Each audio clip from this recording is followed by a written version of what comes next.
এখন বাজে 7:16 মতো। তো এখন আমি উঠে পড়েছি।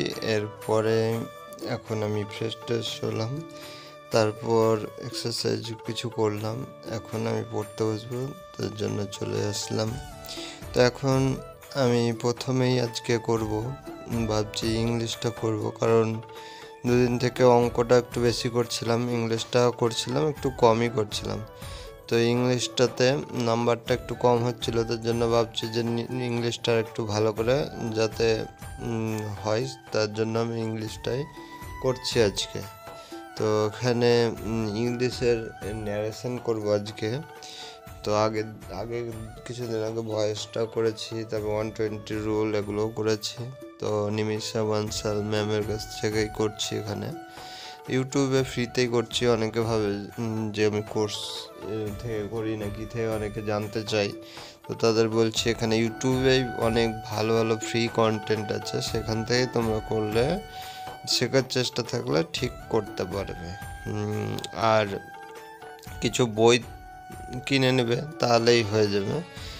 আর এক্সট্রা করে কোর্স কিনতে হবে এরকম মানে নেই। আর যার ইচ্ছা হবে সে কিনতে পারো, কারণ কোর্সে অনেক সময় ডিটেলসে সিলেবাসটা বলা থাকে, তোমাকে বুঝিয়ে ক্লাসগুলো করায়, তার জন্য।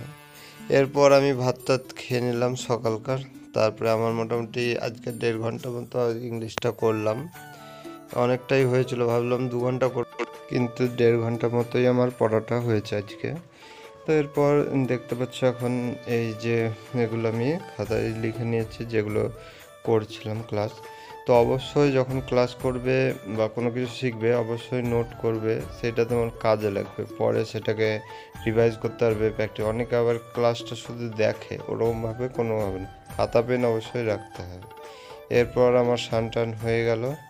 তারপরে আজকে একটু তাড়াতাড়ি স্নান করে নিয়েছিলাম, এখন মোটামুটি 12টা মতো বাজে।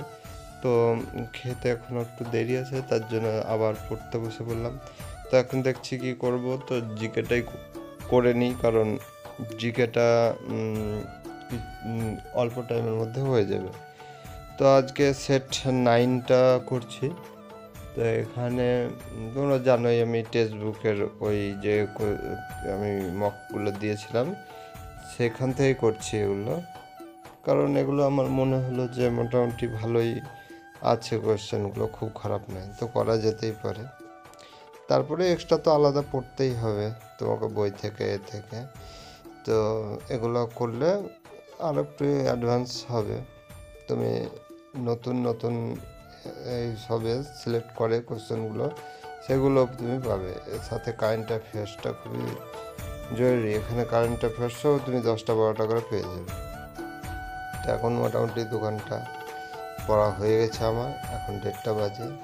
তো আজকে মায়ের বিবাহবার্ষিকী ছিল, তার জন্য পোলাও হয়েছিল, আর পোস্ত দিয়ে পনির হয়েছিল। আজকে বেশি কিছু করেনি। আর একটা কেক নিয়ে এসেছিলাম ছোট্ট পাড়া, সেটা এখন কাটছি মারা। তো এখন মোটামুটি দুপুরের দিকেই এখন কেকটা কাটা হচ্ছে। তো আজকের সেলিব্রেশনটা একটা ছোট ছিল। তো মাঝে মধ্যে এরকম জন্মদিন বা এরকম ডেট তারিখগুলোতে ছোটোখাটো ভাবে সেলিব্রেট করাটা দরকার। তো সেটাই আজকে করা হলো। আমাদের প্রতি বছরই হয় মোটামুটি। তো তারপরে আমি পড়তে বসেছিলাম, টেস্টটা দিয়েছিলাম। তো আজকে 25-এর মধ্যে 10 পেয়েছিলাম, আর 12টা ঠিক করেছিলাম। ইংলিশটা মোটামুটি অর্ধেক নাম্বার পাচ্ছি। তো দেখতে পাচ্ছ তার সন্ধ্যা লেগে গেছে, পাশেই ওই লাইট জ্বলছে, ওখানে একটা ভোজ আছে আজকে, একটা বিয়ের। তো এখন যাব, আমরা সব রেডি হয়ে গেছি। তো আজকে ভোজ ছিল বলে আমাদের বেশি কিছু আয়োজন করিনি, আমরা সিম্পলের মধ্যেই করেছিলাম। তখন মোটামুটি 9টা-9:30 বাজছে, এখন আমরা ভোজটা খেতে যাচ্ছি। পাশেই আমাদের 2-1টা বাড়ি পরেই, তো ভালোই ডেকোরেশনগুলো করেছিল। এরপর এখন আমরা খেতে বসে গেছি। তো অনেকটাই ভিড় ছিল, 2টো ব্যাচ পরে আমরা এখন খেতে বসছি। তো এখন ডিমের চপ দিয়েছিল আমাদের, তারপরে ফ্রাইড রাইস আর চিলি পনির করেছিল, আর তারপর পাবদা মাছ করেছিল, চিকেন করেছিল, আর আমের চাটনি, মিষ্টি, তারপরে আইসক্রিম খাওয়া দাওয়া হয়ে গেছে। এখন আমরা দেখা করতে চলে আসলাম।